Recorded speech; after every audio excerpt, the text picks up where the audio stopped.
In this video, we're going to take a quick look at polymers. So we'll cover their structure and bonding, how to draw them, and why they're solid at room temperature. Now, polymers are a huge and diverse group of different substances, and they make up all sorts of things. What they all have in common, though, is that each polymer molecule is made up of lots of smaller units called monomers. For example, polypropylene is one of the main polymers in plastic, and a single molecule can be thousands of atoms long. But it's actually made from these monomers, called propene, which have the formula C3H6.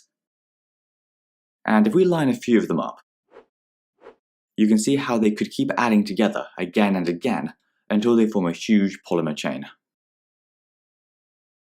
Now, the important thing to be able to do is notice that a particular molecule could be a polymer, and identify the repeating monomer.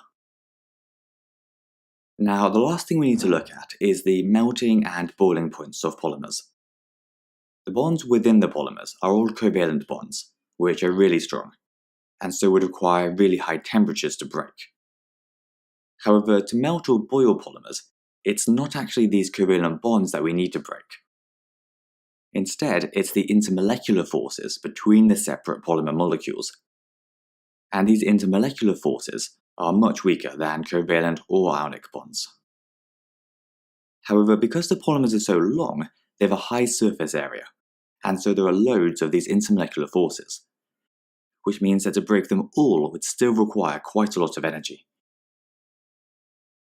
So, although polymers have lower melting and boiling points than giant covalent structures like diamond, or giant ionic structures like sodium chloride, they do have higher melting and boiling points than simple molecular substances, like oxygen or chlorine, which only have a few of these weak intermolecular forces between each molecule.